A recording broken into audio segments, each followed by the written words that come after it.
not? I have Like, now. I have oh, just okay. now clicked start. We are Okay. live. Exactly. Hello. Greetings and welcome. I am Joffrey, and joining me today is Jamie Sun from Realms in Exile and Darkest Light. And today we're discussing however much we get through of part one of the Landless Adventurers Dev Diaries. I've seen this first image. Oh boy. Oh boy. Here we go. Yes. What Wokeg? I don't know this name yet. Just what Wokeg here. I'm gonna have to skip Yeah, through a bunch of what they're saying, I'm sure. But Woking's one of the content designers, I think. He does Wait, a lot of isn't event Wokeg ticketing and literally? things like that. I swear British chap. Wokeg many times. Yeah. I don't recognize the name yet. Don't think I that they've been. saw him at PDXCon. Really nice guy. British. Has well at the time had some fun coloured hair. Of course, I didn't think about the fact you're both in Europe and someone who would totally go to that sort of thing. Oh I gosh. went to PDXCon. It was great fun. I got my first hands experience on playing Victoria 3. It's good fun. Oh my gosh. Now so privileged. Yes. But Big let's not jealous. dilly dally. Yes. A big old dev diary. Like the administrative government dev diaries, this will be a two-part dev diary. In part one, we'll go over the basic design and core gameplay loop. Okay, okay, yes. And the next one, we'll go into more detail about the individual nuts and bolts that make up the system. Okay, that makes sense then. The second one is gonna be big specifics, and here they'll just tease us with like, wow, look at this image. You have a roaring campfire. Wonder what that does. And they're gonna just not tell us, I guess, yet. Helps warm you at night. To Yeah. be fair, looking at it, part of me wonders with the length of it whether they actually just accidentally forgot to remove part 2 from the dev diary and they've just accidentally put it all as one. That's what I thought for the administrative government dev diaries, and there was still more. Lots more. Surely part 2 won't be as long as part 1. I think part 2 was longer than part 1 for the administrative government ones. But hello, goats. Hello, Icy. All right. They're really not saying anything about that right now. They straight up just give us this image. They're like, oh, well, here's this image. You've got pavilion, supply tent, proving grounds. It's being constructed, and a campfire, and they've each got levels. Are you Now, looking forward to having to get art specific for elves, dwarves, and orcs? Mm-hmm. Although this looks fairly naturey. It's like the nature doesn't need to change. It's just the tents. And the this people. dude, this And this really, dude right here. how much variation is there on tent? But this guy. Oh, guess who's joined? These people. Dread it, run from it. Whether you ping him or not, he comes all the same. You can't get rid of this motherfucker. This is what you get. This is the result of me being subscribed to you on YouTube, Joffrey. I get a notification, and I'm like, you can't escape. You can't run. Ah! What am I supposed to do? I can't get rid of Vector. I can't ban specific people from being subscribed to me. This is horrible. Anyways, well, welcome, Vector. Ask it for a new feature. Yes, I must. Well. Why adventurers? Oh gosh. No, not the philosophy of it. Why not like nomads? They've talked about in the forums initially, envisioned. So specifically because the Byzantine Empire was the focus of the DLC, original flavor packs. Oh, becoming. You need to add something with a bit more broad applicability. Okay, so the idea is just that they made the administrative government and they wanted to expand on it a bit more to make it something that's more applicable to wider ranges of gameplay than just And I think only I think Byzantium. that's the right approach as well, in my opinion, anyway. Just because with these kind of things where it's very much focused in one particular area of the map, like administrative is presumably just going to be focused around Byzantine Empire. So it is kind of one of those, it risks feeling a bit like a regional pack as opposed to something that genuinely affects other people. Because, some people might not be interested in playing in Byzantium or anything, and therefore it offers them nothing. So if they've added this as something that's used universally across the map, no matter who you play as, I can understand why that's kind of a design goal for them.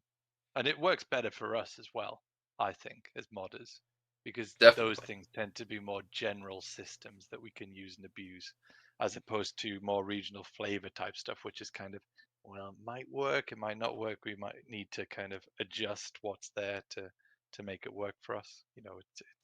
It's not always as clear. Like we've got a hell of a lot more out of the expansion packs than the flavor packs, shall we say? Yeah, and then this system, as you're talking about, us as modders can much more easily pick this apart and make use of it with. I am sure that as you're talking about, just like the images, like as far as placeholders go, it's far from the worst placeholder images for us to have as just a placeholder until we can get something to replace it with. For elves, for example. And there's a lot of different situations that we could potentially. I don't know yet how, it's like setting up. I don't know, game start camps, for example. They're not. I don't know how much they're going to go into depth on that, but depending on how much control we have over that, that can allow us to represent things that you normally wouldn't want to represent with a whole landed character, for example. Which is cool. Hey Joffrey, turn Jamie up a bit. He's a bit quiet on the stream. There. Also, Jamie notice up. anything about that model in the bottom left, Joffrey? He has a shield. Mm-hmm. Very noticeable, yes.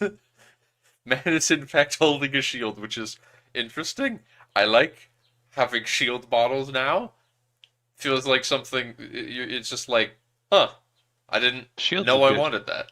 I like having Like shields. super easy to emblazon the coat of arms on as well, and you can see there that they've got the coat of arms. It matches with what he's got for Oh yeah. camp title. So it'll be a bit like how they put the texture onto the gambesons or whatever, in they're kind of in the armor pieces. So that's really nice. It's something that that is very cool. Then, if you've got your characters from a mercenary company, for example, which I guess this guy might be, and then his like the sigil of the coat of arms is emblazoned on their shield and such as well. Yeah. You might lose your minds over the diary. Now, keep in mind, Jamie knows probably he probably knew basically all this already because he gets early access to stuff. And everyone here except me has read it beforehand.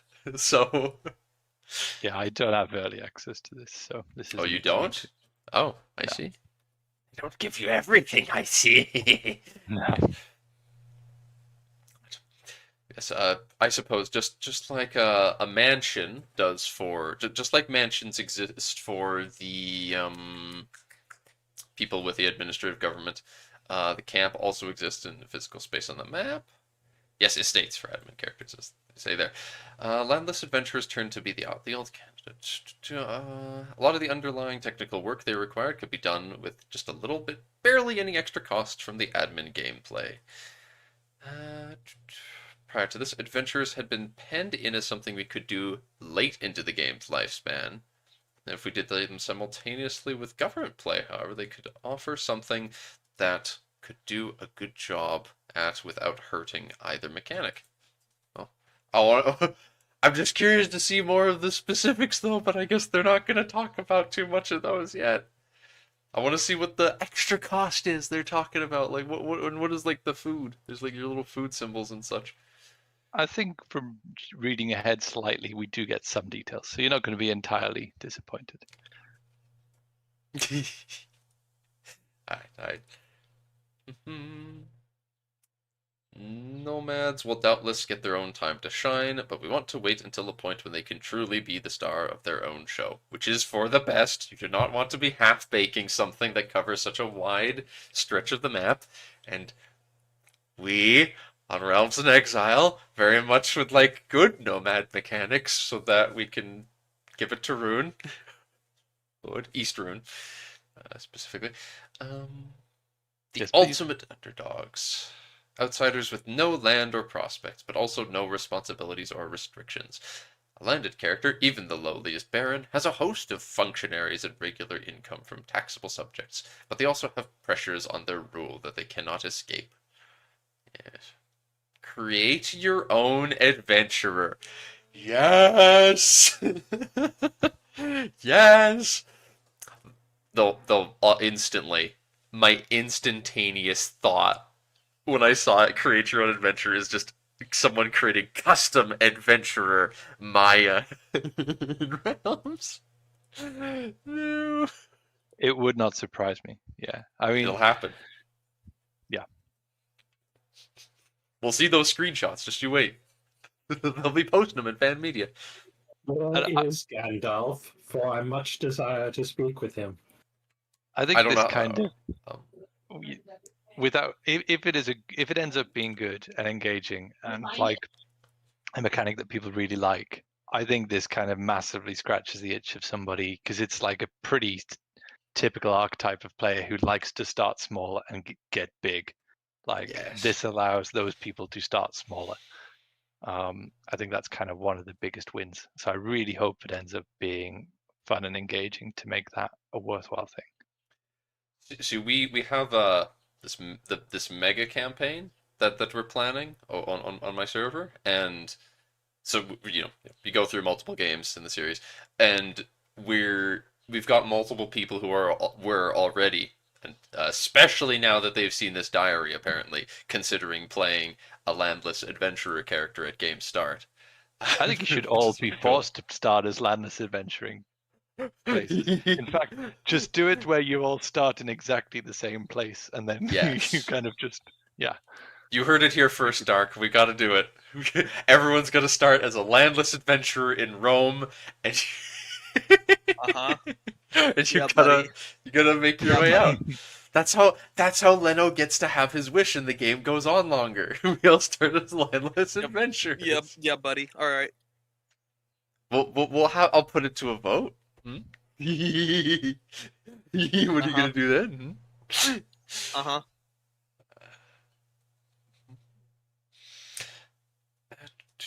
An adventurer lacks that surety and those benefits, but they also have no demands on their time save those that they choose to accept. They're able to amass power through hard work and skill rather than privilege and history. If they so choose, translate that power into a dramatic entrance into the landed stage. Yes, I want to see Goat walk all the way to Burma. Yes, yes. We wanted to reflect this philosophy with a playstyle focused on travel and roaming, encouraging you to experience the map in different ways by moving across and spectating it, occasionally stopping to influence this realm or that when you have to proverbially sing for your supper. Beg for food, please. We wanted your camp to feel more intimate than your court, to have its characters be a bit more memorable. After all, in a traveling adventurer band, your followers are your resources, and you'll see them literally every day. I wonder how that would work then. Sort of make your characters more memorable. Naturally, I guess it's probably a case of a smaller pool of characters who are featured more in the content that you see. Probably is how they would do that. And you just become familiar with them because you see them more often. That would make sense. Yeah. And probably because you need them to get ahead, whereas kind of your courtiers aren't quite as important for, what you're trying to do as a landed person. But you need yeah. I can imagine if they give, maybe there's roles in your camp. I don't know. If you have like camp, the equivalent of court positions. You don't have a council window, so I don't know. But you do still have the court window, so maybe there's a way that you assign characters important roles and it makes them more memorable, for example. But, naturally, a core part of this is servicing the fantasy of forming a strong, mobile mercenary army. But we also didn't want players to be restricted to just this. For every Roger de Flor, there's a Ibn Battuta or Marco Polo, after all. And that's where you get your camp purpose, I suppose. The become freebooters is very funny to me. I wonder how that would work.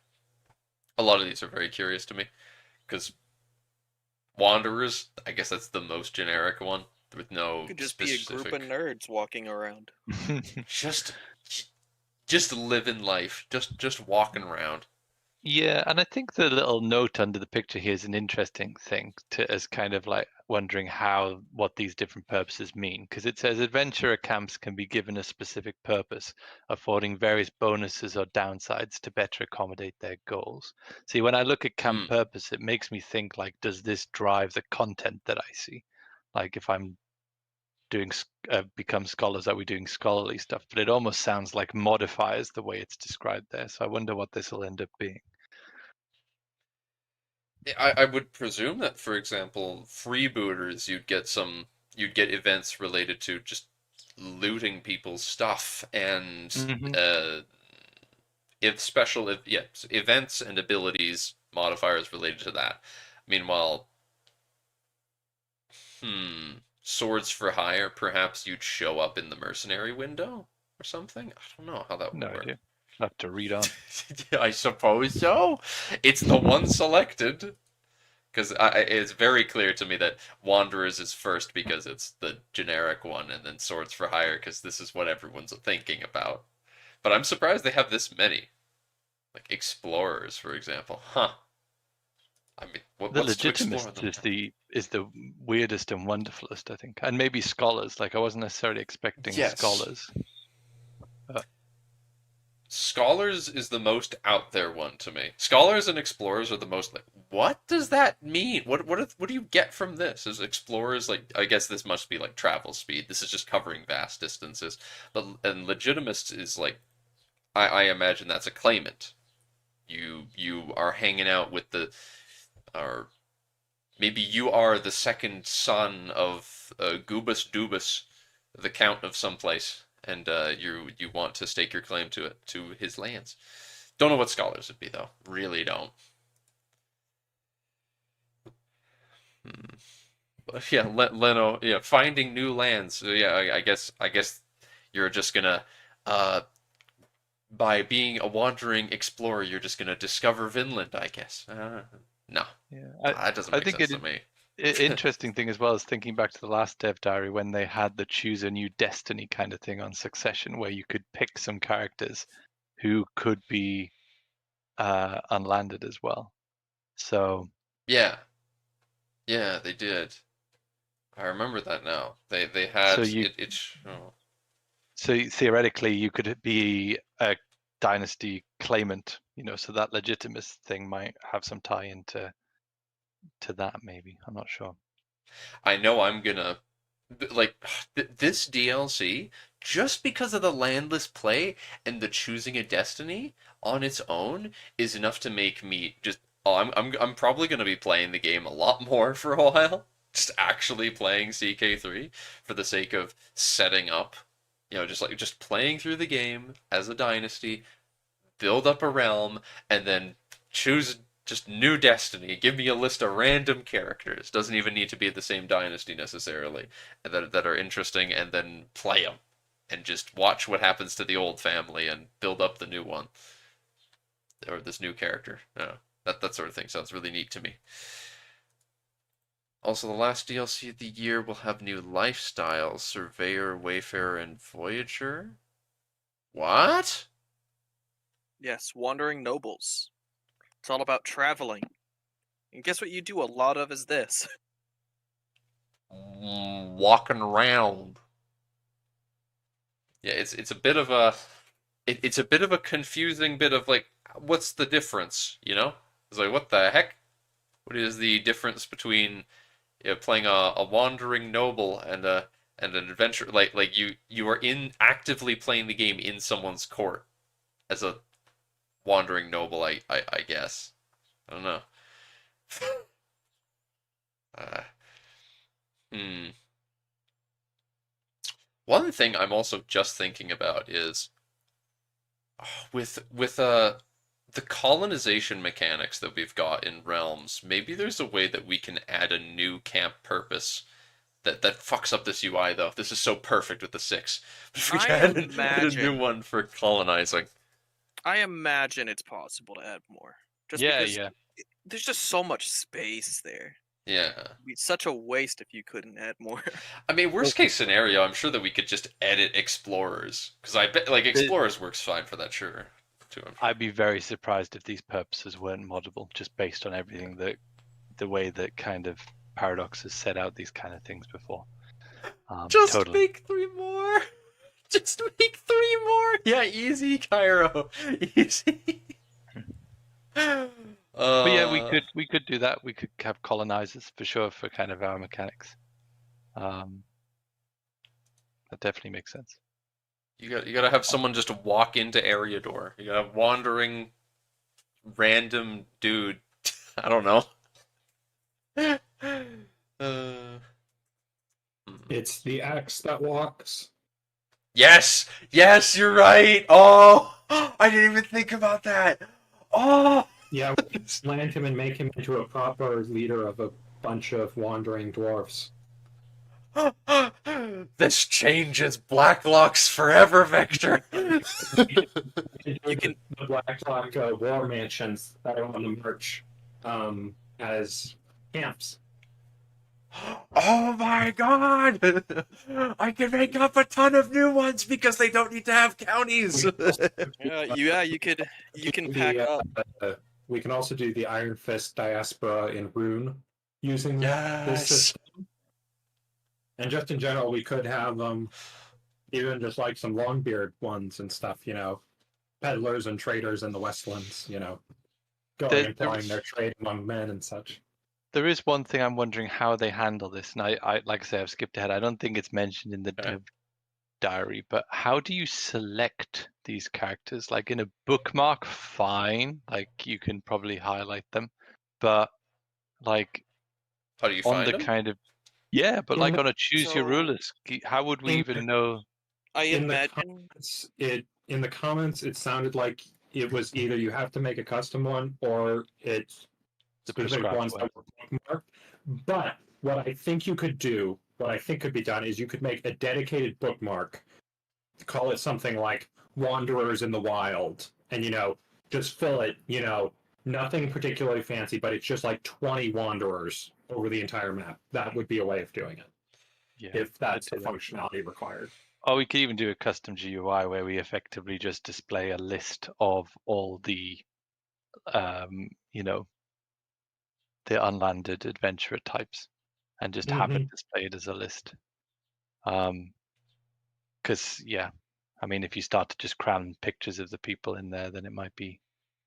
We'll have a think, but that's the thing I'm thinking, because obviously I'm hearing you guys say, "Oh, we could add all these different people." It's like, okay, but how do we showcase them as people to select? Yep, I feel that. Yeah, sorry, just a thought as to thinking about how we Yeah. can implement that. This image right here that I'm looking at, Poland. Poland. This is the Um, thing where, because this is not what you're gonna see. You would not see this. There's no way you would see this as someone who is not playing a landless character. This is definitely like your own UI because you are that landless character. That is the view of a landless character. I mean, you can see there's the location of a camp, and then the little flags they're about to talk about very shortly about Yeah. contracts. I imagine that the I think camps about when you're Scotland, not when you're yes. not playing the landless, they'll probably just be like little bubbles that you see on the map. They probably won't be that big, and you won't see the contracts at all. I wonder if they'll even show them. I don't know.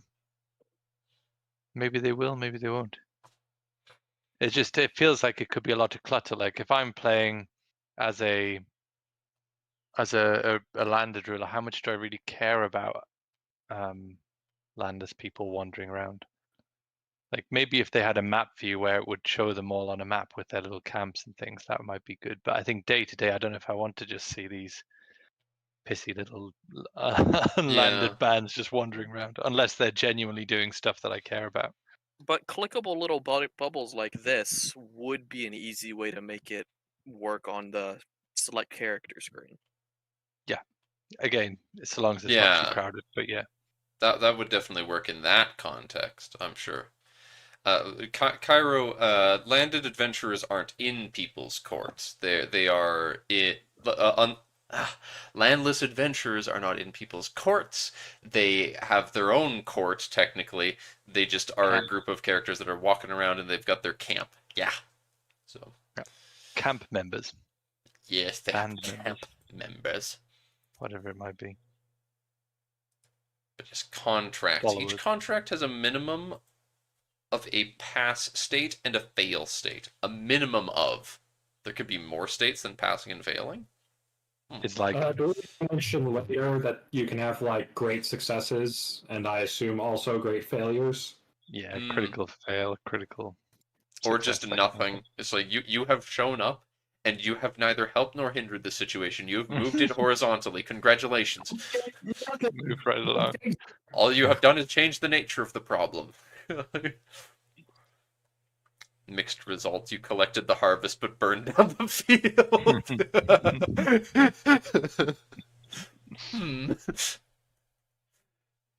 If you complete your contract to the wait,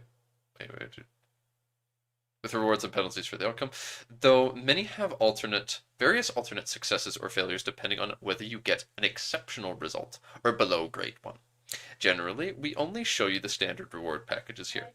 If you complete a contract to your employer's satisfaction, you'll receive resources like gold, prestige, sometimes piety, and the new adventurous-specific provisions. Loot. Oh, it's a yurt. As with the administrative families, adventurers have a domicile. Oh, fancy word. Unlike the grand estates of an administrative realm, our humble wanderers only have a camp to call their own. The gold they earn can be spent on building upgrades here. Generally, instituting new organizations or customs rather than permanent structures. Martially inclined adventurers may also spend it on building and maintaining large armies. Ho ho ho ho. Yes. If Hendrix was here, this is what he would be goofing. Yeah. Be very, very So it's like happy for you. they're basically like camp buildings, aren't they? The buildings for camp, Correct. which is fine. And presumably that sounds then like you can have men at arms or some sort of standing army, which I guess is a requirement for mercenary play. Yes. Though I imagine that the I wonder how it will work though, because it feels like it might have to be slightly different. Because obviously, standing armies you pay it has an upkeep cost, but it doesn't feel like you'd be getting much in the way of constant income as a landless adventurer, because it seems to be contract based. If you're using your income to build a sizable army, I feel like you inevitably have to take military-based contracts, fighting in a war, quelling bandits, stuff like that, that pay out high amounts of gold in order to do that upkeep. Because I think if you're running a mercenary company, essentially, you have to pay the soldiers. There are all these upkeep costs. And I feel to do that, it's swim or sink kind of, like a shark. You have to keep moving. You have to keep taking more contracts, or else you're going to just wear through your reserves, and you'll have to disband the army you've worked so hard for. But so I wonder if they'll do it that way, effectively they have an upkeep and you just need to keep your income high to keep them, or whether they abstract it some other way. I'm not sure.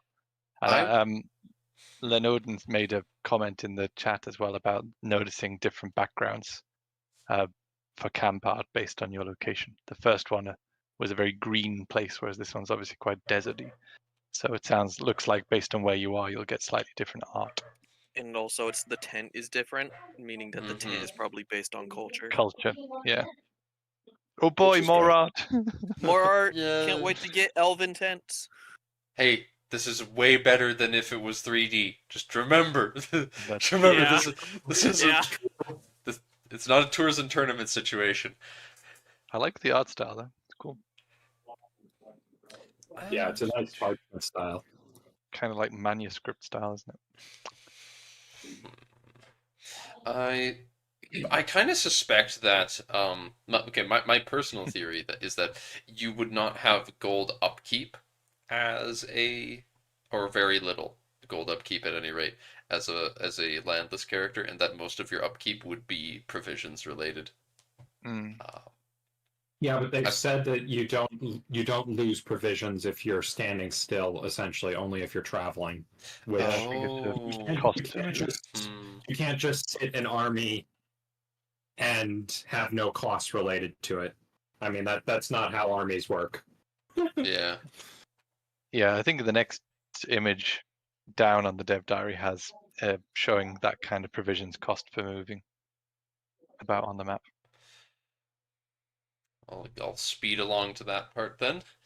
Prestige is needed to advance your fame, which both governs the tier of rulers who will offer you contracts. Kings and emperors won't hand them out to just anybody, and even dukes look askance at those without a modicum of fame, and unlocks increasingly more powerful versions of ways to become landed.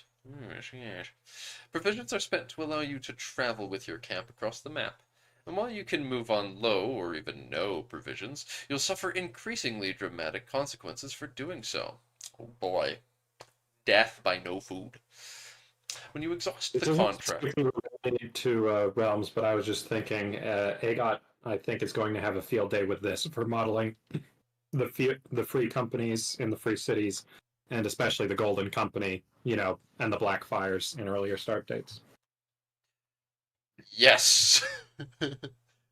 I'm sure that they will make the Golden Company a thing, and then they'll start with very high level buildings and fame and shit. Part of me wonders as well, just slightly thinking about realms, is can we make something with a more piratical angle, piratical bent for Umbar pirates and things like that, making kind It of more might be pirate-based more, contracts. it might be more fitting to have, what's his name? The pirate brother of Umbar. It might make more sense to have him as leading a well equipped band of pirates. I don't know. Could be interesting. Yeah, I kind of almost want to, as a general thing, I kind of want to see pirates and I kind of want to see traders. Like he those two has feel like. I feel like traders, because they discuss traders in the comments, and they basically want a dedicated system long term for trade and traders, and they didn't want to use this system. Makes sense. They just Yeah. feel it was ideal and that it would basically be a subpar implementation for trade. That glad is someone's really following a system that it really isn't meant for. Cool. But pirates a fair game. I think so, because they discuss later about pillaging and such, and what are pirates if not pillagers? Mr. Barodapon, pirate brother man, is a. We have his backstory. He's been to most of the coasts of the world, so. He's spent the last 20 years just sailing shit.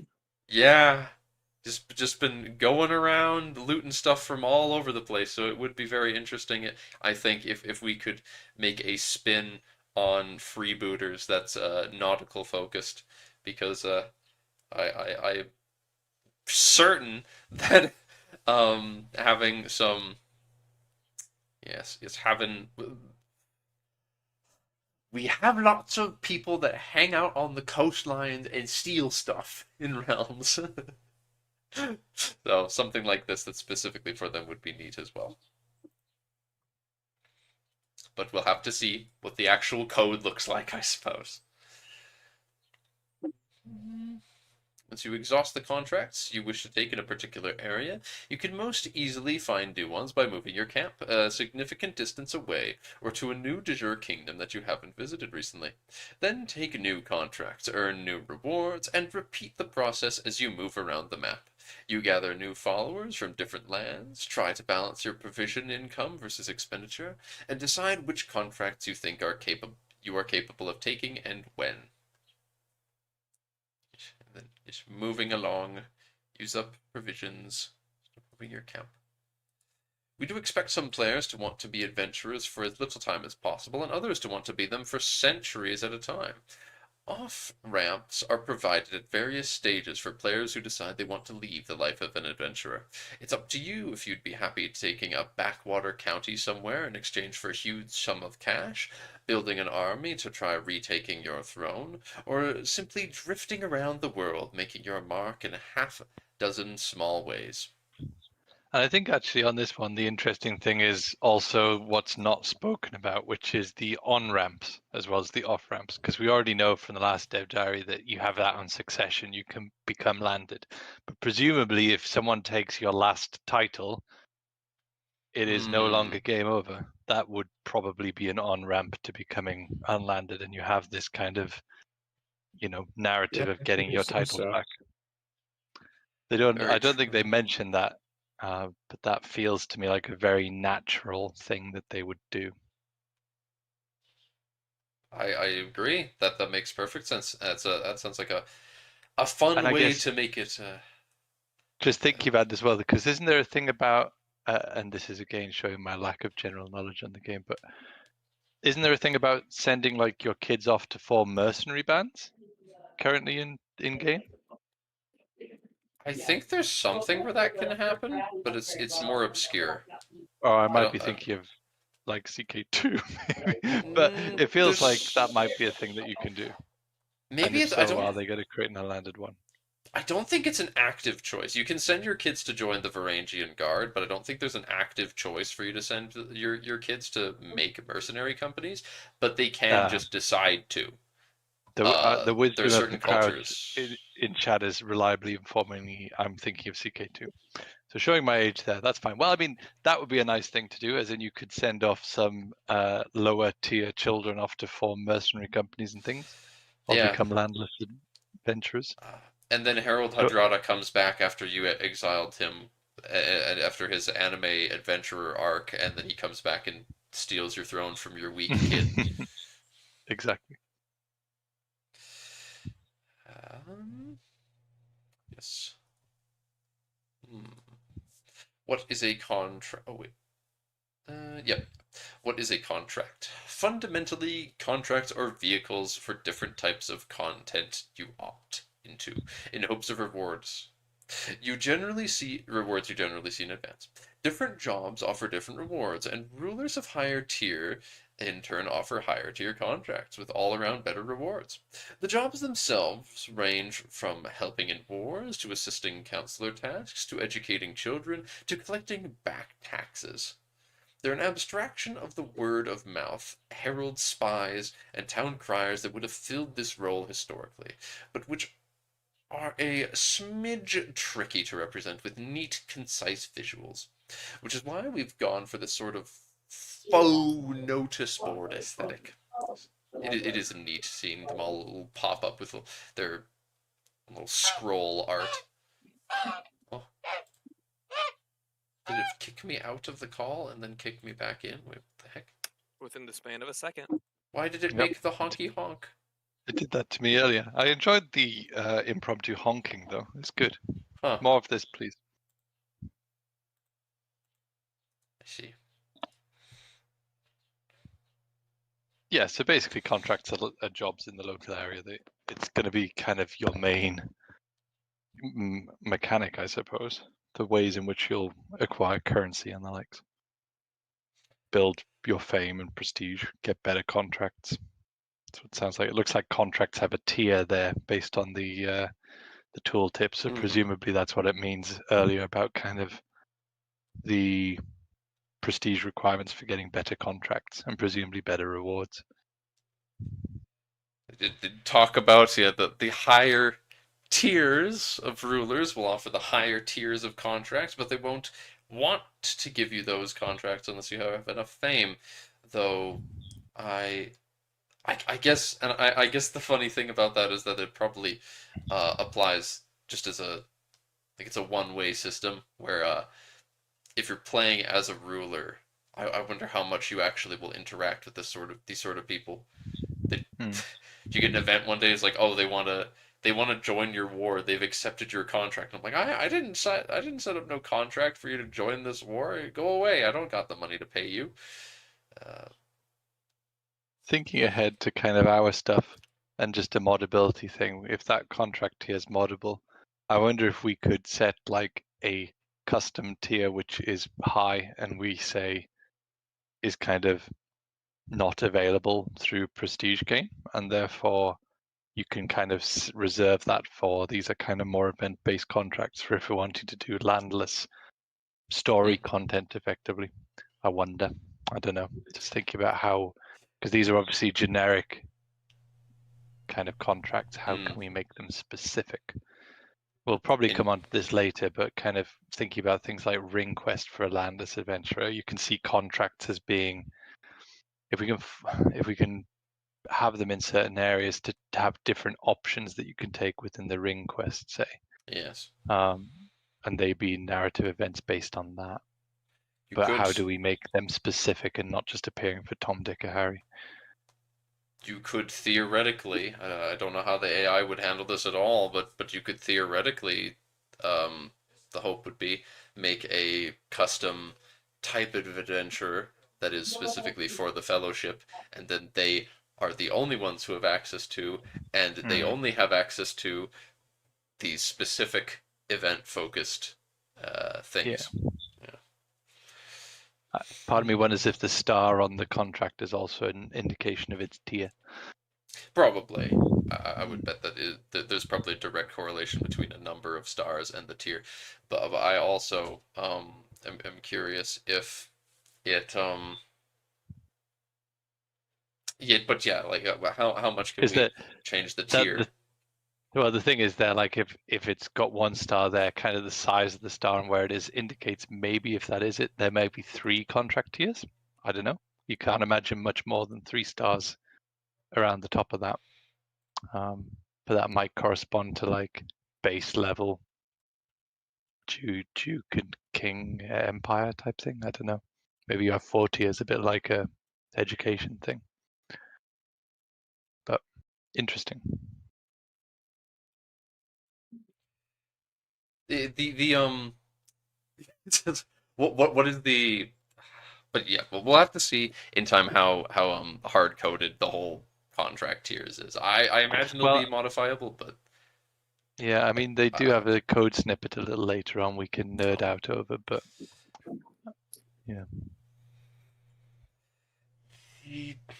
But yeah, because like preferably from my standpoint, we'd make like contract tier. It would be like contract tier fellowship instead of like 6 or something. But yeah, whatever. Well, see. Um, looks familiar. Yeah, that's right. This is using a very similar window to the whole governor duties thing. So yeah, another way that it uses minimal effort to make this whole new mechanic. Uh, Yeah, and here it's talking about bandits. I didn't even read at the information other than this. It's like, all right, contract here. This is all that I needed to see. This is the only important part. I didn't even read like, oh, it's robbers and bandits, and you gotta go here to fight off the bandits and stuff. Yeah, it's the stereotypical thing. Yeah, ambush travelers.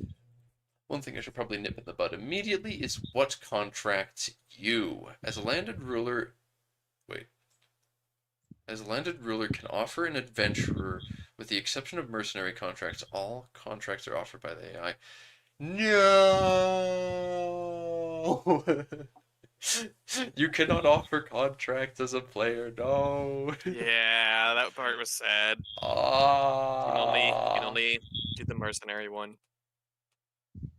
Only offer, yeah, but I want to offer a contract for some scholars to come and teach me weird stuff that they learned in India as my Irish dude. I must I learn. kind of don't feel too bad about it because then I'm thinking like it's fun, but how often would I actually do it in a game? Like how often would I I'd do it. I'm not sure. I would.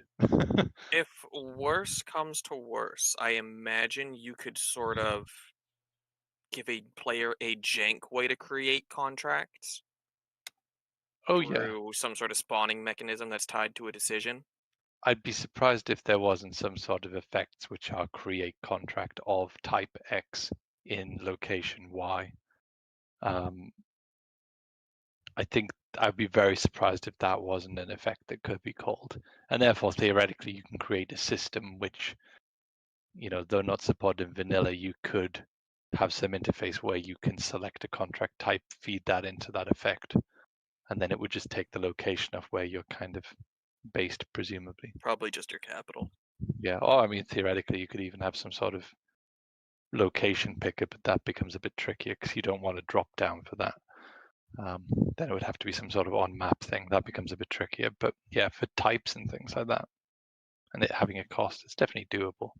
It's just a question of I kind of agree with their rationale. Like, I think it just adds Yeah. complications, and I don't think I would necessarily be engaging too much with setting contracts. Yeah, it does really feel like a situation where yeah, if you set the contract and then it's like, oh well, you gotta what makes the AI actually accept it and stuff. Yeah, just I It can depends see. on the contract type, I suppose. Like, say, mercenaries feel like a very natural thing, which I would care about as a landed ruler, but I don't know, the kind of other things that might be a bit more petty type contract work, probably I wouldn't care about. It kind of has to link in with the game mechanics that I care about as a landed character, for me at least, to deem it worthwhile more than just from an RP perspective. Well, as you put it there, Cairo, yeah, I can definitely imagine that mods like The Witcher would care quite a deal about making you able to, as a landed character, set contracts. Well, the thing is, it sounds like there's probably some way to do it already, as in through this mercenary stuff. If that is able to be Yeah, that's generalized, true. then we might just be able to open it up. It's just that they chose not to add it because of the overhead that it would create. But Yeah. if not, then it's moddable for sure. For people willing to to put in that effort Put to, in the time and I don't know, effort, yeah. yeah. If you're making custom stuff like, yeah, I don't know, you're making from both perspectives a Witcher contract, for example, like that. You Yeah. want to be able to have players set that up and then have someone fulfill it. And honestly, just in general, this is kind of my one main concern as a modder and potential player of this whole system is it feels very content driven. As in, it feels like you're interacting with events um, and kind of these contracts that will come from a limited pool. We'll have some randomization in it, I'm sure, but effectively, it feels like you're going to be going around and doing skill checks a lot. Yes. And I mean, Hunt everything criminals in here. CK3, you kind of play enough, you kind of see the same things overall. But I think in landed gameplay, you at least have the whole map painting stuff. You've got a lot of vassal interactions and all that kind of stuff to manage. Whereas if you strip away the novelty of the kind of contracts themselves and what exactly you're doing on it, is skill checks alone and kind of more intriguey stuff enough to keep you interested in it? I suppose, like say, they've got plenty of off ramps. You can spend as little or as much time in it as you want, but that's kind of my one main question mark around this whole thing is how engaging will it be a few months down the line? Hence the royal court.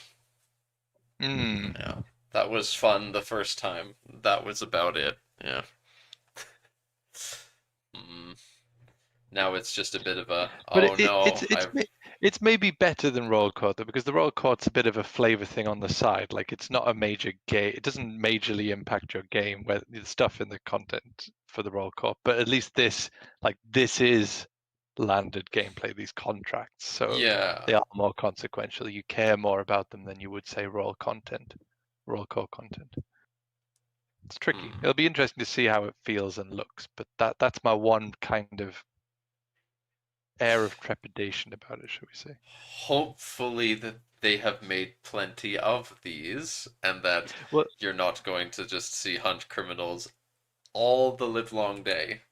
yeah, I mean, you can see that, but that's what they're saying in this. Why they've chosen not to make it bilateral is because it means Yeah. they can focus more on volume of content, which I think is Mm-hmm. necessary in order for it to be engaging in the long term. It is literally twice as much effort to make it bilateral. Yep. So, yeah. Um, But also, I can see this being very moddable. Like, you could see people creating yeah. contract packs, like mods of stuff that they've added, which are different types of contracts, just to keep flavor fresh if they have the eagerness to do it. Like, it feels like it'd be about as moddable as kind of a events or basic decisions. So it I, should be I, fairly low barrier to entry for I am modders. I am sure that it would be very easy for us as well in Realms in Exile to, for example, I don't make a custom hunt orcs or something contract. It's like, uh, Oh, 100%. Yeah, definitely. please come. It's like looking. So it's like you can set up. You can ask for mercenary contracts, and you can put out a notice for help. There are orcs. They are annoying. Please help us get rid of them. And then like, yeah, for example, like, I don't know, the count when counties have like the orc dregs or elven refuges and stuff, when you've conquered their lands, it's like, oh, this modifier is here, it's a problem, please help us get rid of this. Things like that. I'm sure that if we wanted to make a bilateral thing I for can that. already imagine orcs, having ones. Obviously, orcs would only offer contracts to other orcs, but like collect 100 dwarven beards so I can make a badass cloak. You could actually probably make some pretty funny orc contracts. But Jordan in the chat was asking, will this change how you hire mercenaries? I think based on what we're reading here, it sounds like there will they will be landless characters now. No. I So this is discussed in the comments again. Okay, great. Thanks. I'm glad yeah. you've read the comments. Yes, some landless characters do essentially function as mercenaries or take mercenary style contracts. Gameplay wise, it wasn't shaking out because there just isn't enough. There isn't enough. It was resulting in a massive drop in the amount of mercenaries available on the map. So the conventional mercenaries are still in there. You can hire them, and you can imagine those just kind of as dedicated mercs. I guess. They are quite differently. And again, sorry, Joffrey, because it's mentioned a bit later on, but I'll allude Okay. to it now. But it sounds like that mercenary landless characters will retain control of their own armies. So the landless character will control the armies, whereas obviously standard mercs, they just become part of Yeah. your stuff. So they are two quite different things. But more on that later. Spoilers. It's okay. So they'll function like, yeah, condottieri, I suppose, in EU4, for example. Exactly. It's very condottieri style. I mean, that's basically exactly what condottieri were. Well, yes, exactly.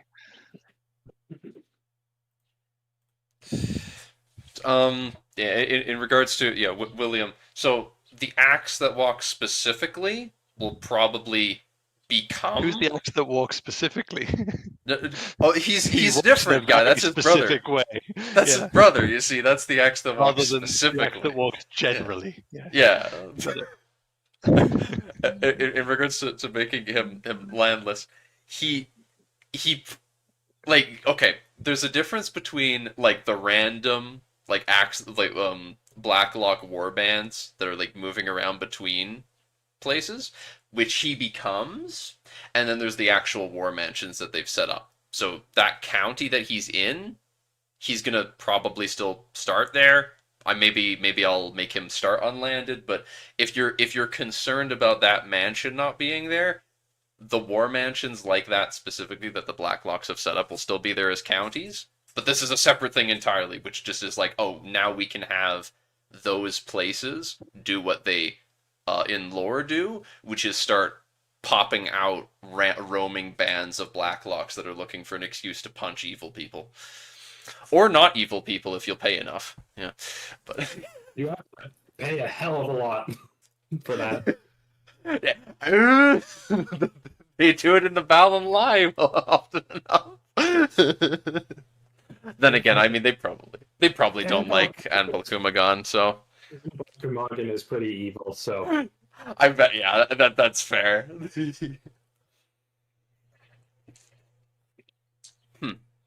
But yeah, that's something I'm very much looking forward to seeing how I can potentially make Blacklock War Mansions generate these. I don't know how that would work or how these like pop up in general, but maybe there's something to do with like the mercenary culture tradition. Hopefully they'll change that, for example, because there's like the wandering warriors. I think that's what it's called, cultural tradition that makes people more likely to wander off. Maybe that thing will make it more likely for these adventurers to pop out. And if so, that would be very nice because it'd be very easy to tweak something like that.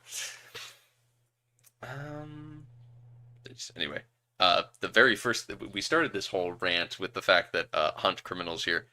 It's got the little prowess symbol. You're gonna be running around doing skill checks all the time.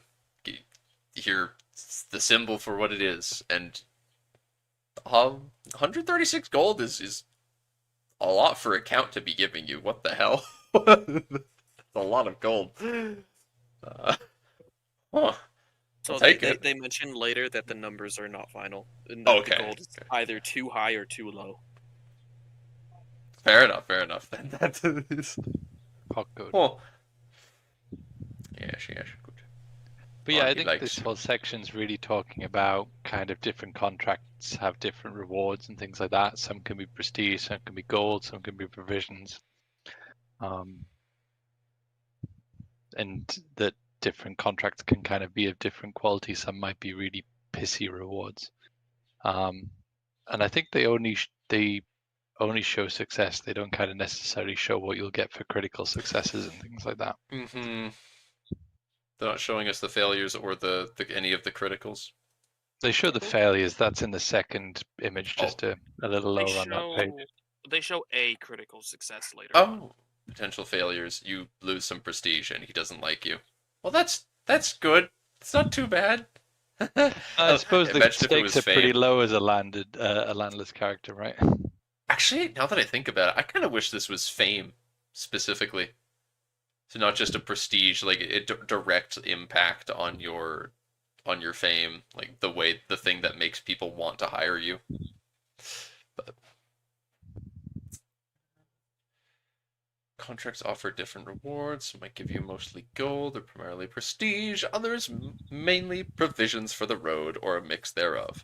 Contracts that offer possible critical successes will generally offer substantial extra rewards, either new currencies or more of the main reward for achieving them. So I guess critical success doing something related to a church, I guess. Maybe you get some extra piety if you critically succeed.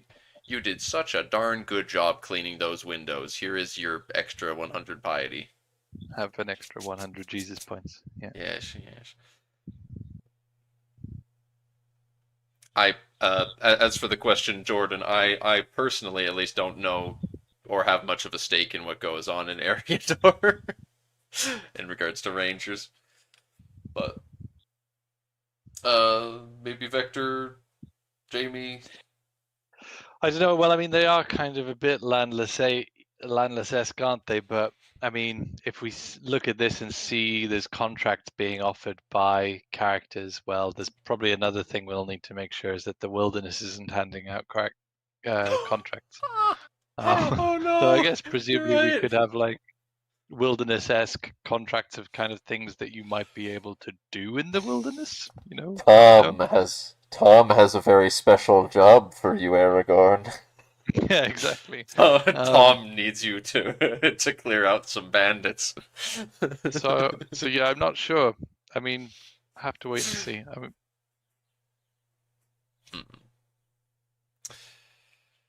But yeah, that is a very interesting idea. Is having specific like custom contracts, or adjusting some contracts so that they could work in a landless, just empty setting. Or Tom hands out contracts, I guess. Without it showing him.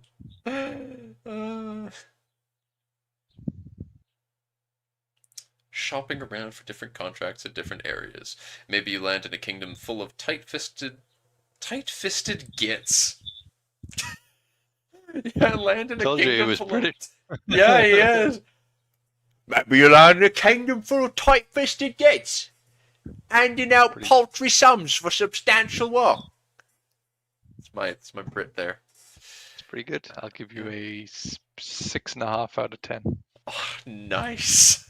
That's the polite, not below a 6 answer.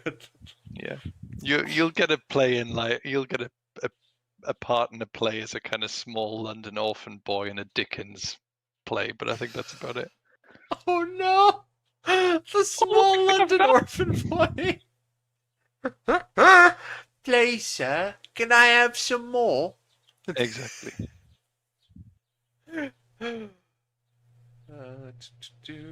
Better to move on than waste your time, even if it means stretching your provisions a little tighter. Maybe a contract that you usually wouldn't take or might not be very good at happens to be offering rewards simply too good to pass up from a specific employer. Yes, yes. This is giving me big Battle Brothers vibes. Yes. Need to play that game again. Settle a boundary dispute. Experienced arbitrator sought by. This dude is like, hey, experienced arbitrator. Is me and my boys. We've come all the way from Eastern Prussia. I love education and Egyptian law preferred. Get these random Vikings turning up. Don't worry, we could sort out your boundary dispute. Pause through legal documents. Stewardship skill. It's not even learning. Oh gosh.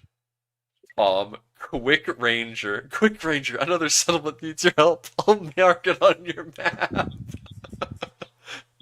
Tom Bombadil just being like, experienced ranger skills preferred. Swift band of Dunedain requested. Elven trackers are considered an asset. The next paragraph's interesting in what it says. Like, just one of the phrases they say is kind of terrifying but interesting. Right. And yes, Skyro, that was the point. I do like the comparisons to LinkedIn. Yeah. The parameters tied to them also tend to vary. Some require no travel, some require you to travel the lengths of the map, while others might involve a small tour of a character's realm. Some are made up of small linked event chains, others have their own custom micro decisions. The more common a contract is likely to be, the more we've tried to focus hard on slight replayability and variability. So the same contract is mechanically and aesthetically a bit different each time, even if you're performing it twice in quick succession. So that's reassuring, but also it's kind of like that's either going to have some modding overhead of kind of, if we want to make our own stuff that has the same variability, then it might be quite a lot of custom localization, things like that. But also the idea of walking the length of the map. I'm like, what the hell? What contract are you giving me where I'm going to have to walk from bloody Spain to Tibet? Like, well, what is this contract? No joke, that is exactly the scenario I considered too. It's some dude in Spain being like, you've got the Explorer thing, so go tell me what the hell is going on in Tibet. Find me a Tibetan bride. And when you come back, trust I will definitely still be alive by the time you get back. The contract will totally not invalidate halfway on your journey to Tibet. Because I've died of measles. Hope you speak Mongolian. Yes, Mongolian is also considered an asset for this contract. do. Finding them is easy and automatic. Contracts are discovered when you either move a certain distance or move to a new digital kingdom that you've not been to recently. Occasional new contracts will also appear in place over time, and when you're traveling, notable contracts may spring up along the route to encourage you to take up pitch stops. So this is good. Of course, it will generate more even in the place that you're currently staying because you definitely, if you get stuck in a Jajura kingdom, will want to, if you're stuck there, at least you'll be able to hang out and you'll get more contracts and eventually be able to move on. But we have code to look at here. Ooh. Exactly what types of contracts you are likely to find is controlled by your camp purpose. Good, good, good. The base contract mechanic is free for modders to implement regardless of DLC ownership, but the vanilla version of the game only features paid uses of the system. So this would mean that if we used this if we made some custom version of it for the ring mechanics, it would not be DLC locked. Excellent, excellent. Correct. Which is very important, which is good. Yes. So yeah, we can use the framework without requiring DLCs. It's just we can't unlock the content that is DLC gated for players. Yes. There's a grey area around at what point, if we adapt one that is kind of DLC gated, at what point is it sufficiently different that we don't have to worry about DLC gating it? But we've been there at that point before. Usually just err on the side of caution. But yeah, it's great that we can use it, and that's generally the way that Paradoxes continue to support modders and modability there. So that's good. It is incredibly appreciated. Yeah, but the code looks fairly simple. I mean, there's the stuff that you generally expect to see there.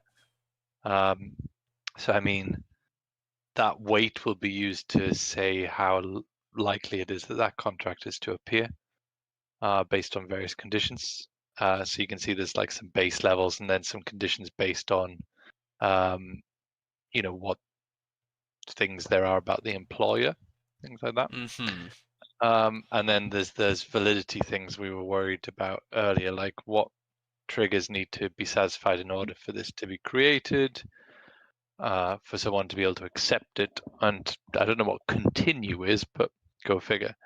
And then a standard set of on actions. So when certain actions are taken, we can trigger different things. So that's good. And then just the coded rewards. So I think with those sorry, go ahead, Jeff. I expect that the valid to continue thing is quite simply, for example, you get locked up. Does your contract end if you get locked up? That sort of thing. You get bonked on the head and become incapable. I don't think you can continue the work. Are you? Oh yes, okay. So it's kind of an invalid. I'm used to seeing that described as invalidation, but it could just be that valid to continue. Unless there's like multi-stages to it. That's the only other thing I can think of is there's multiple parts. You can't continue because you no longer meet this requirement, and it needs you to have a certain amount of provisions or fame or something, and you I don't know. Thing I don't see in here is the level. I would have expected level to be defined here. It might be that it is just, if it's not defined, it will assume that it is level 1, and they just haven't put all the different things in this block of code they're showing. Maybe. But then also that valid to create and valid to accept. I mean, we can easily create use something which is, a fellowship trigger for valid to accept, so we can make sure that only fellowship characters can see things. Mm-hmm, Valid to view is kind of one thing I'd like to see, though. Like, I want to make it so that we can make sure that certain people aren't seeing certain contracts. Because I mean, but I don't see that here. It's fine if people can see, like, contracts related to some sort of ring quest, if that's how we were going to handle it, and they just can't accept it. But it would be far from preferable. Yeah, like I say, it might be that this looks like just a standard thing, and often they have more blocks that can be used, which just have a default value that they don't always include. So it may be that there is just a valid to view already, but that would be a nice thing to have. Because otherwise, I think we have everything there to. We wouldn't do valid to create. We'd create them by effect. We'd make it so that only the say the ring quest group could accept them, and it's just that making sure that others can't see them, especially if we wanted to make a kind of Mordor-esque mechanic where they're trying to hunt them down. If they could just see the contracts there in the area which they're around, then it's kind of like, oh, I guess they're there then. I'm sure that you could have. There's so many things you could do with like unaccepted actions, for example. It's like when like if the Fellowship accepted an contract, so that they're doing a part of the quest.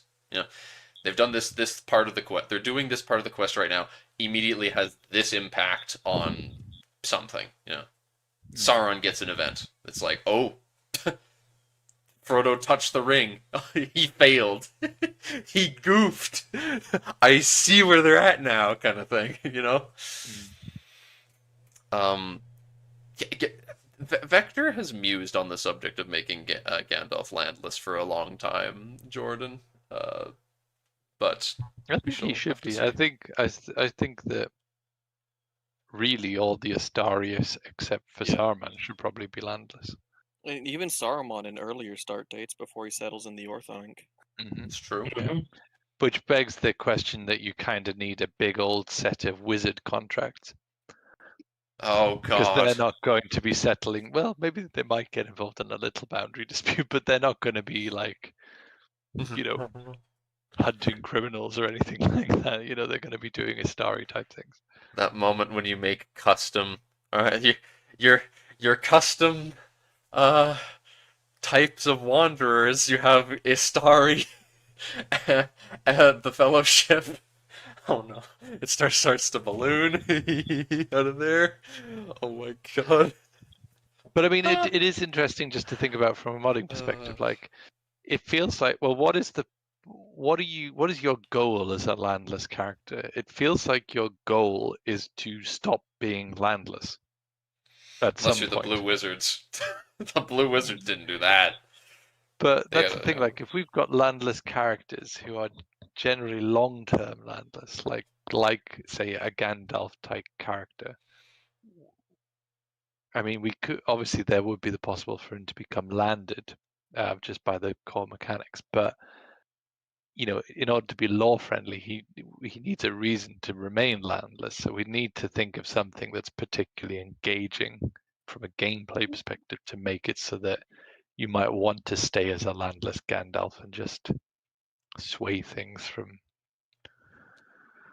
that position. With the issue, of course, being that Gandalf is so famous for doing interesting things. He does many. Yeah. Yep. Or indeed Radagast. In fact, he is the one who succeeded in what he was supposed to do, because for the most part, he didn't do stuff.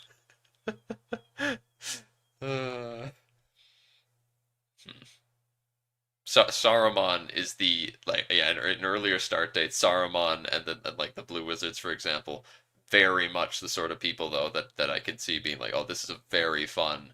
Then like I wanna dick around as Saruman and then get landed somewhere. Could play out his getting Orthanc, and the Blue Wizards could definitely have custom content related to messing with people's religions.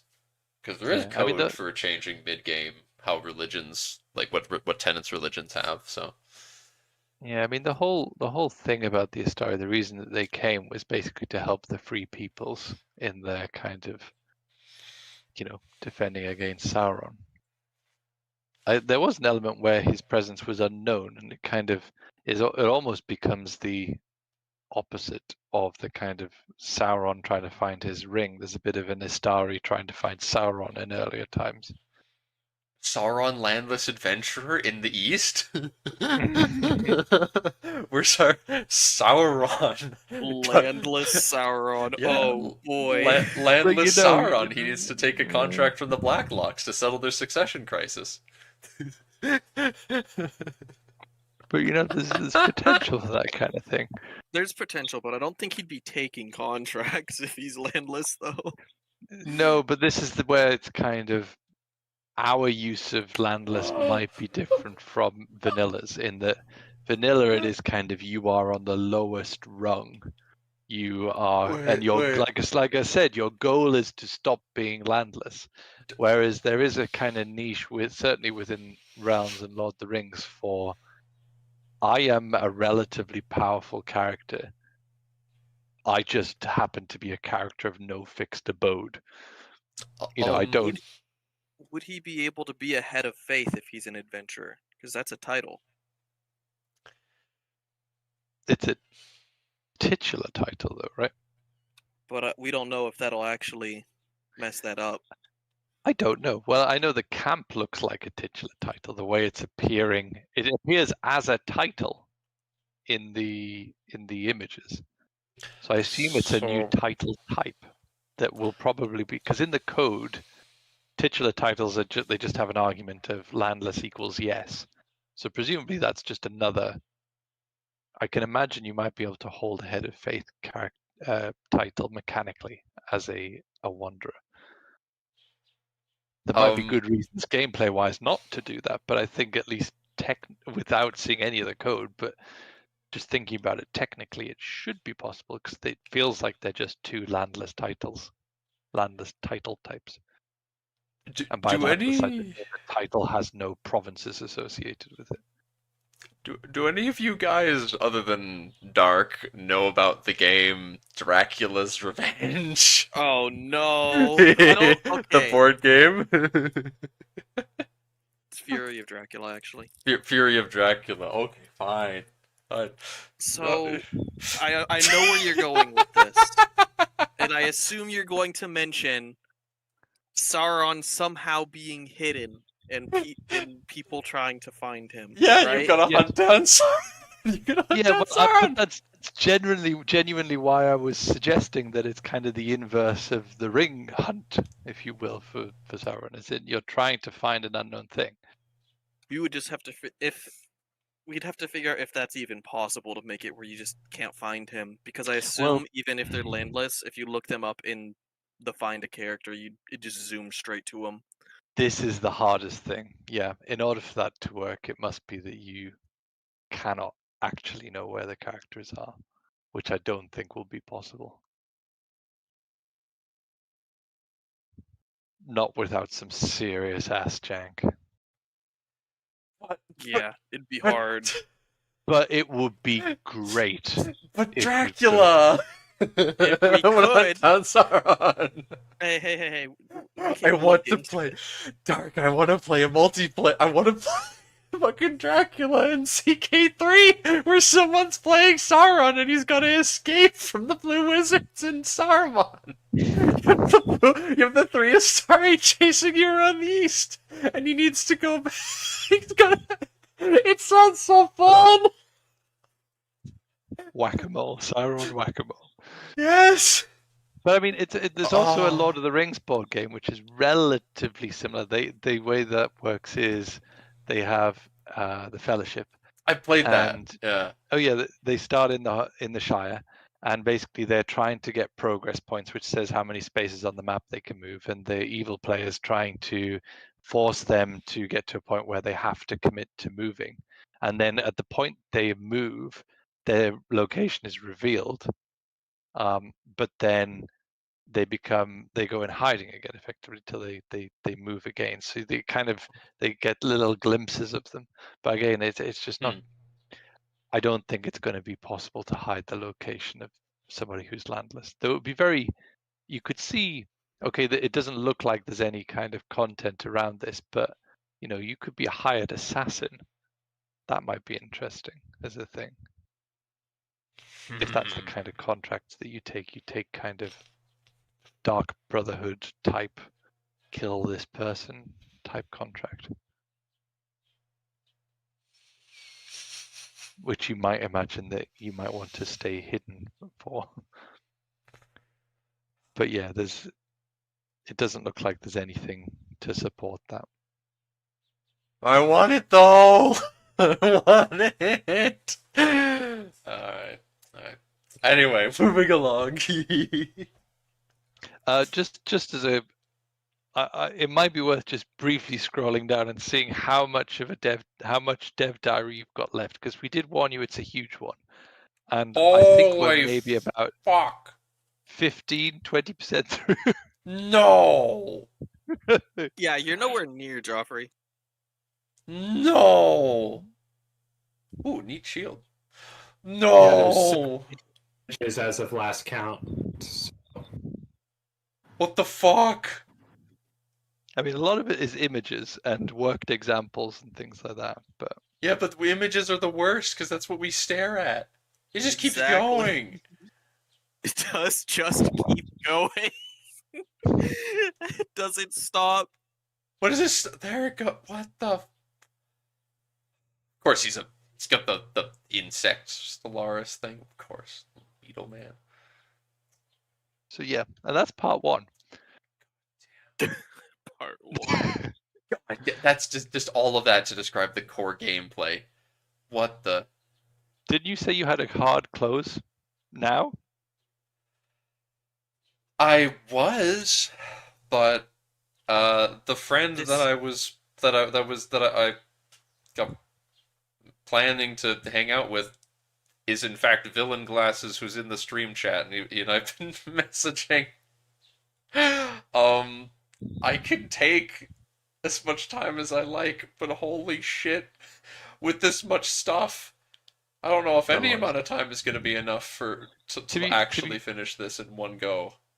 You might be able to spark notes it, like take the column headers, look at the images, but because a lot of it's talking about different contract types.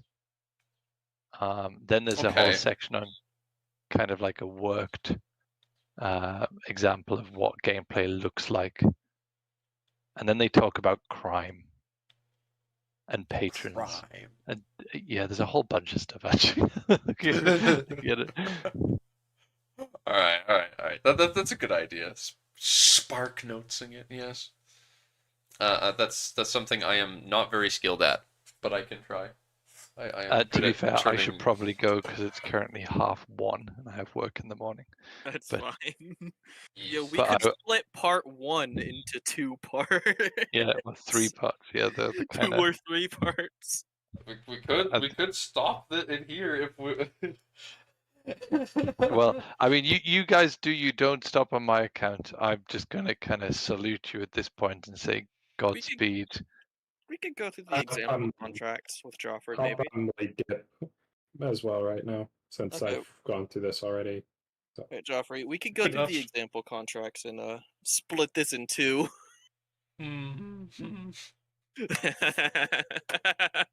There's a lot of stuff here. I need it. Hey, Yes, on the yeah. bright side, we can actually start earlier tomorrow. You I'm don't off you 4 don't hours work? early. I'm off 4 hours early. I see. So then with that, maybe Jocko won't have his uni stuff. Perchance. There's a possibility that we could yoink a good few people to talk more about it. This whole this whole thing, example contract. That's like the whole rest of the diary is example contracts. Fuck. Dark just be like, we can read example contract. Yeah, Foolish Joffrey. exactly. He doesn't know. He is Keck W Okay, unaware that he's admittedly- agreeing to the rest of Admittedly, the there's thing. a lot for example contracts too. All right, we could stop it here for now then. Fuck. Why is it so long? Why is That's what it she so said. long? That is in Yeah. fact what she said. Yeah, it is. I will have you know. Yeah. God damn it. I am at a loss for words. This is like the amount of time it normally takes us to do a Tinto talk, um, to get like 20% through the first one. The first the part one of the what the hell, man? Oh my god. All right, see you, Kyra. Oh, it's raining. It never does that here. Um, hmm. Okay. Um, villain glasses. You still there? Um, if you if you're still around, we could plan for top of the hour, and I could just keep going with Dark here, talking For about this. 30 minutes. Yeah. Oh, Who it up raining good. skibbitying their toilet right now? On God, Jarman. On God. I am. Well, who is the one that's skibbitying the toilet For right now? real. For real. For real. Someone is doing so outside. Might even be hail, actually. Oh, it's a whole ass storm. Oh, jeez. It was gonna be the minute I met up with him outside. It was just gonna start dunking on us. Wow, very funny. But is that just all that Jarman's gonna say? He just comes in here, asks who's up skibbitying their toilet right now. Yep. Has no response. We answered his question. Huh. Typical. Anyway, a raft of situational contracts valid, generally valid unless you're really out in the wild tribal areas. Ew, you can't take tribal contracts. Gross. I want to. Love the vibe. Thank you, Charmin. Make sure to like, comment, and subscribe to the channel and ring that fucking bell. He did. He did. You see, I love, you love my vibe. Well, I love when people come into my stream and have the balls to ask who's up skibbitying their toilet. No one do that. That's like a once every 3 months thing. That is an occasion. So I remember that. All right. Balancing, yeah, they're still balancing a lot of stuff. Ruler designer, adventurer, just made. Okay, well that's interesting to talk about then. Generalist, average above stats. Yeah. Just slightly above average character. Actually, no, that is a pretty decent character. It's a generalist, average. No, this is good. She's good. What is this? What? She's kind of mid. No. Yes. No. Yes. She got diligent. This is good. Also, look at that UI change.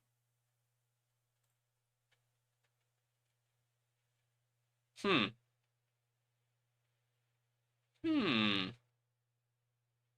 That is interesting. The layout. They've very neatly sectioned off certain categories for the different things.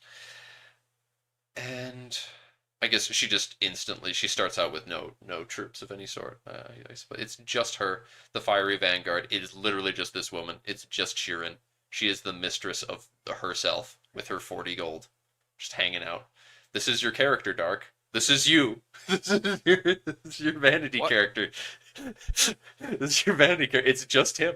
It's just him with $40, hanging out. Not even. She's not even a virtuoso arbitrator. You're not. Your character is not going to be diligent, arrogant, and content. What a combination! What is this? Content, but also arrogant and diligent. Anyway, this is how we get side. Wait, no, she does have 2 followers. She has a poet and a guy named Pran the Simple. Wow, that's. Hey, he's got more diplomacy than either of them. This man deserves more credit. They're both poets. Is this just a traveling group of poets? Excuse me. They're both Kashmiri. The same faith, though. What's the opinion on Five Nights at Five Nights at Freddy? Yeah, which one? Which one? So, honestly, I have to say, Freddy he's my little pog champ. Honestly, I would absolutely. He can phantom tax my grimace shake anytime. All of the Freddys? All of the Freddies are your little PogChamp? Mhm. Okay, sure. The only Freddy, only two Freddies I will respect. Fredbear 2. We're talking the destroyed the destroyed Freddy when he loses his head in the Ruin DLC of their new game, and Nightmare. No, not Nightmare Freddy. The what's the pink one? Is that Fun Time Freddy? Those are the only respectable ones. Yeah. Stats are well rounded. Wait, does she have prowess? Nah, she doesn't have much prowess, but Fiery Vanguard. What's this name? What is the Fiery Vanguard? They're just wanderers. It's not even like a mercenary band. It's just three dudes hanging out, singing poetry. It's like the Fiery Vanguard. That's the name of their band. I do also like that the guy who's got the nickname the Poet is not the one who's the best at being a poet in their party. Keen-eyed, sure-minded overseer wanted. I love these. I love these. We require needs at least 4 years experience. Entry-level job. Entry-level raise build. Wait, raise building? Are you building something? Construction contract here. Complete a stewardship. You add this to supervise a construction project. So is this because something's already being built and you're gonna help them build it, or is this because you're perchance? Oh. That's a good rewards too. I mean, assume it's not final, but amateur architect. Remember, take the number grain of salt. Huh? Oh, Take yes. the grain of salt. Yep. They're not final. Stewardship scheme. Who be doing that? What 5-year-old just found the emoticons button and is pressing it? What are you doing? Who's this goon? This is probably Goat, isn't it? 100%, 100%. I've only got 2 followers at the moment. Oh, so this is the same character. You're given several options on how to approach your task. So yeah, they've been talking very vaguely in the past about this whole changing to schemes. Yeah, the camp followers are obvious choices for scheme. What happened to the what? The dumb guy is hurt. That's Oh wait, contract schemes. Oh. Remember, we're here to earn. Sooner we're done, the sooner we're back on the road. Let's just get on with our task. Huh. So, remember, we're here to earn is, I guess, and it's got the symbol for success. This is the, like, focus on, like, trying to better the success rate, because it's like, no, we're trying to actually, like, we want to pull this off, and then there's just speed through it. The sooner we get it done, just like whatever, just get it done, and then you see, CC Rocks. He's the next Mr. Beast minus all of the current controversy. No, with even more controversy. I think I just kicked a puppy the other day. No, you don't want more controversy. Even you don't want more. You don't want more. I want it all. There's no publicity is bad publicity, Dark. What can I do next to stir the pot? I need to find a... Nope. I need to find some... Whoever said modder. That wasn't famous. We want... We want, exactly, Jar. We want a controversy max in here. We gotta start beef. We gotta throw a dart at the dartboard of CK3. No, the Paradox community. Throw a dart at the board of like important figures in that community, and I will I will fabricate hook on them. I will Right, invent scheme. Bad publicity is better than no publicity, but good publicity is so much better than bad publicity. We take it all. We take it all. We roll with the punches. We take those. No, I agree. I agree. That's why I'm doing this right now. I am so famous. Look at me talking about Dev Diaries. This is such a untapped market. No one does this. Oh my god. No one talks about Paradox Dev Diaries at all, ever. Whoa. Ever. We are No the one only ever. ones. Yeah.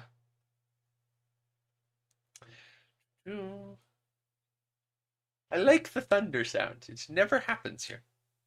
Don't spend too long. I don't want to spend too long here. So that was a fucking lie. When you're famous, remember who's skipping their toilet. That's right. I will forever, when I'm famous, remember who asked me who's skibbitying the toilet and my opinions on FNAF. Yeah. See, in comments, you got your just, yeah. Camp events, encourage friendship. Try to break them apart. See, this is my own as a YouTuber. This and the fact that I've got a Discord server. This is my grind set. The try to break them apart. They can, when I see people on my Discord server becoming friends, I can't allow that. I need to break them apart. They can only have me for their support and validation. Look at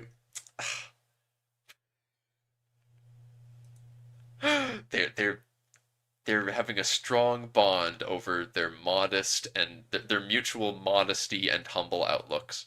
That's very wholesome. One of them's humble and one of them's content. Yeah, makes sense. Let's get along. Actually, some events for agents relating to each other in this DLC.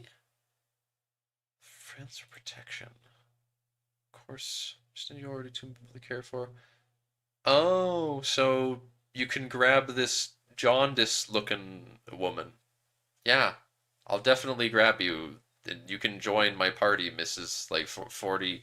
She's over 40 years old, and she looks like she's dying of tuberculosis. I don't know. No, please, you're gonna kill me.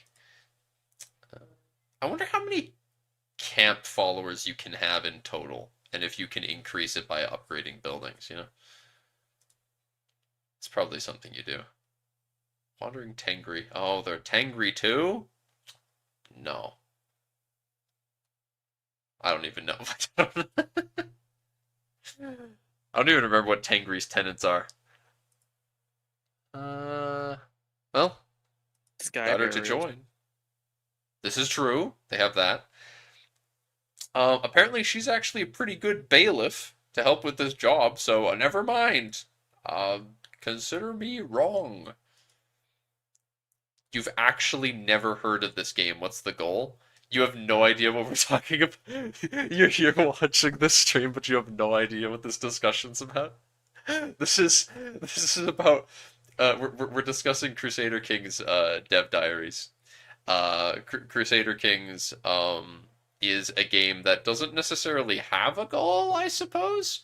You play as a family in the Middle Ages, somewhere in anywhere between Europe and India during the Middle Ages, and you play as the family. So you set up their dynasty and you try to set them up for success through the future. You love watching Bald Man on screen. Who the heck? This is what? There's so many people. What? They always say this. It's his only claim to fame that he's bald. I don't understand. You're bald, Dark, Joffrey. you've seen this. You've seen this phenomenon. You know what I'm talking. It just happens. Like people join and they're just like, bald man talk and he's funny. So I stay. Don't grow Why your does this hair. happen? Don't go. I couldn't if I wanted to at this rate. Like, this is me having not shaved for a week. This is the hair I've got. Like today is normally my shaving day. This is me, like as Gotta bad get as it rid of gets. that. Like it don't come back. It don't come back. You should like wax your head so it's like shiny. Uh, um, Oh, you're level no. 56 in CK3? Wow. Oh, Although I'll have you know, oh, I completely forgot. Yeah, I saw. I'll have you know, my power level is actually 500 million, and it's all based on the civilization that you start with. You see, with the Vikings, 5% wood gathering bonus. See, unlike Dark, I personally like picking the Romans, but my absolute favorite when I want to sweat is the Mesopotamians because of their 15% wonder construction bonus. They can actually sometimes build a thing. Now, they do unfortunately have absolutely no cohesion. They have a minus 90% to everything else. All they can do is build wonders. So, but anyway, Rise of Kingdoms jokes aside, no, that's not even a good Rise of Kingdoms joke. I need to. It's been so long since I watched it. The joke is that none of the bonuses are big. Yeah, the joke is that all the They don't even bonuses have are ass. It's not that they're stupid. It's that all of the bonuses are just nothing. That there's no difference between the civs. That's yeah. You hate minions. Oh god. Oh god. Well, that's actually a pretty based opinion. I'm very thankful that all of my relatives slot into the category of they're either too old to like minions or too young. So, yeah.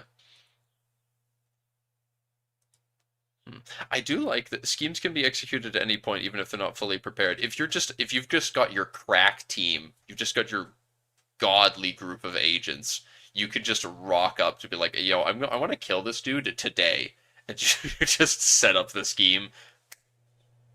just try.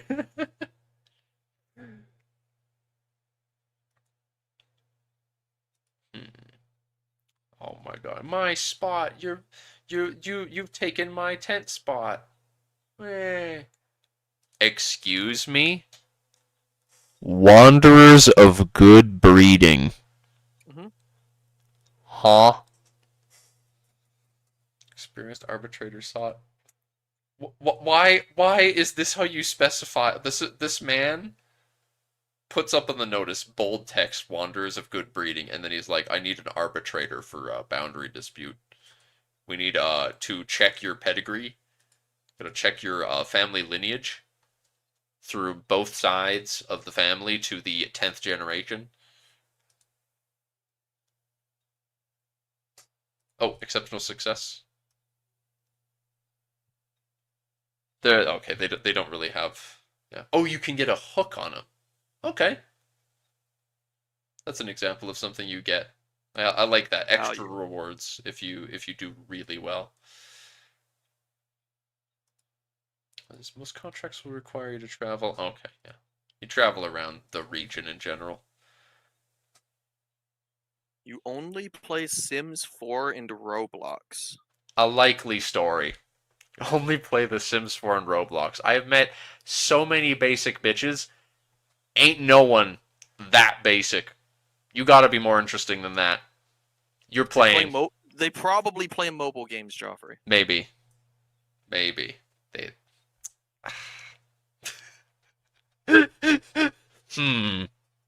Okay. If you play only Roblox, but one of the games you play is natural disaster survival, then I'll give you some credit.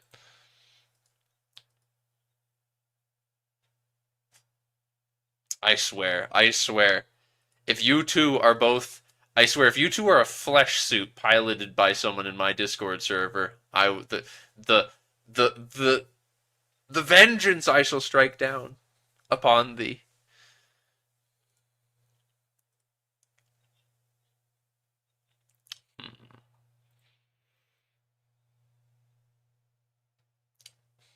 Double do. Arbitration success. Yeah.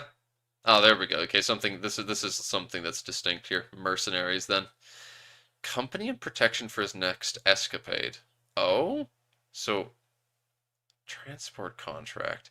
So he wants you to be a just mercenary. He wants to hire you as mercenaries to just accompany him while he travels someplace to do a thing. So I guess then the chance would be you'd run into like prowess challenges or something along the way.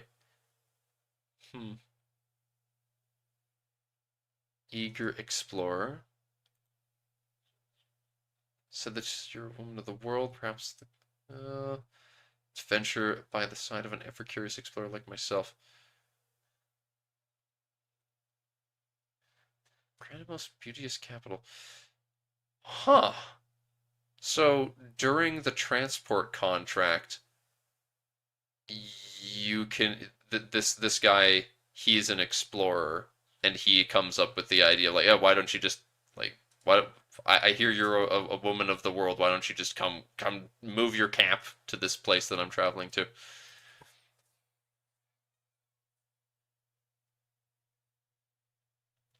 From Antarctica. Yeah. From the Argentine claimed part of Antarctica, I'm sure. It's not exactly mercenaries, but we can probably escort a baron. Must go west. It's just 3 poets. Yeah. 3 poets and then some old lady.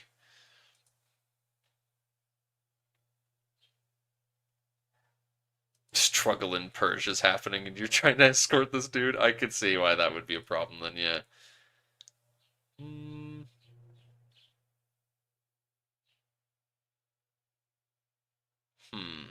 Not every contract pays off in the end, in either gold or effort.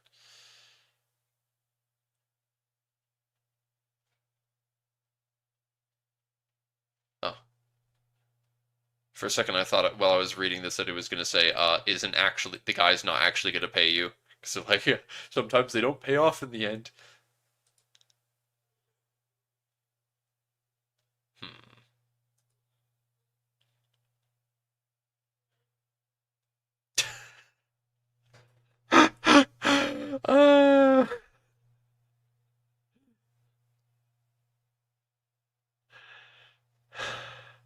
No, there's no penguins in this game.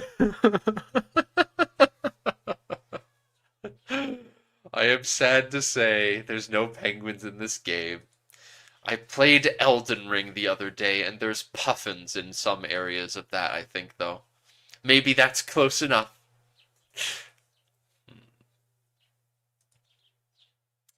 Down there. Get a fight corruption contract. What is that you need to do? What kind of contract? Fight corruption. Counties, peasants with your support. Let me deal with them, move my camp there. Watch your tone. Yeah, it's just events. A few more complicated contracts include their own custom widgets for tracking purposes. Oh. Yeah, they've got their... Yeah, because there's the ticks of like how much support you've gathered. And mercenary contracts. Yes, good.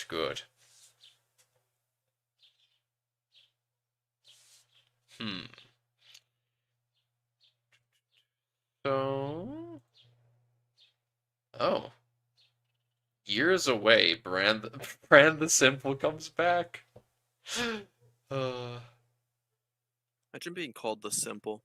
He's Pran the Simple, and he left for years, and then eventually just finds his way back to you after years of disappearing.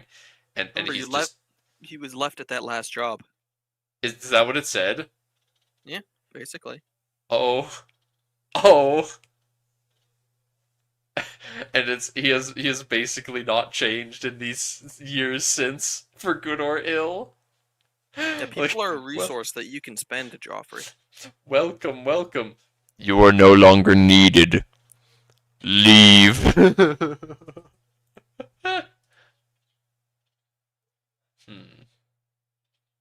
stand with us.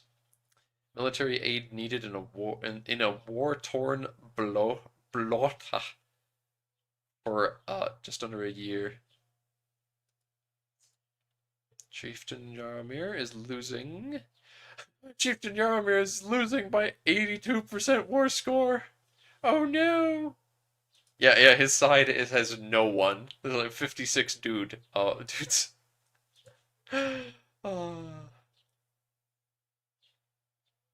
Yaramir is having a very bad day and looking for, yeah. 1,500 soldiers. Wait, you actually have enough men in the mercenary band for that? Okay. Oh, yeah. You actually do have enough guys. And Okay. they're good. And they're good too. Yeah, they're handily beating that. Heavy infantry, yeah, their army's just Polish dudes. Got some horses, but yeah, this is real. Oh, they got, wow. They got the pikes to counter the horses too. Yeah, the slight numbers advantage, but they're way stronger. Yeah, cooked them.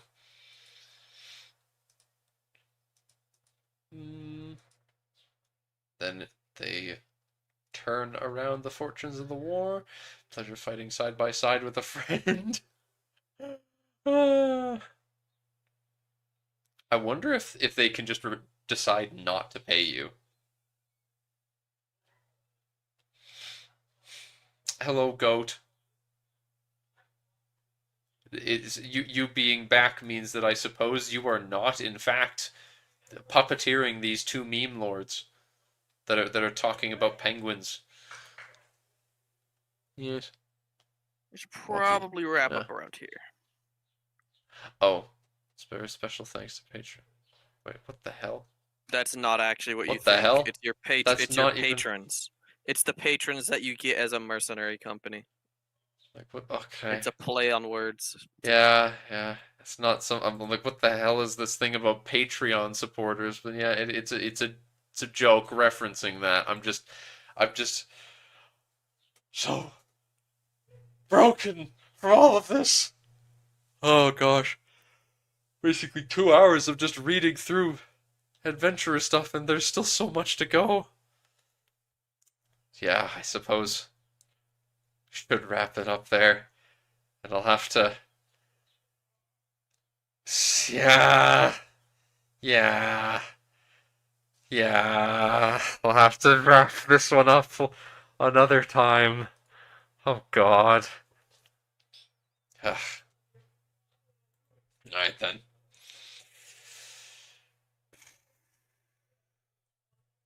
I'll be ending this here, because this is just a lot. So,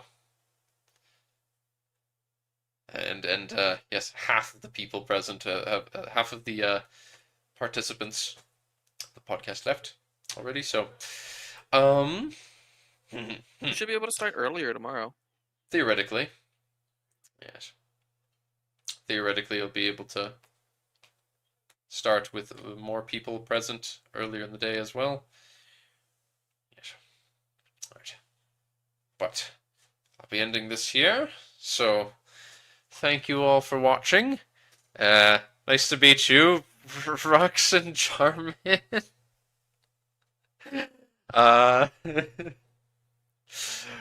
Don't forget to tell all your friends to subscribe to Pardoner Joffrey. Like and subscribe. Oh my god. We'll see each other again. Oh my gosh. Oh no.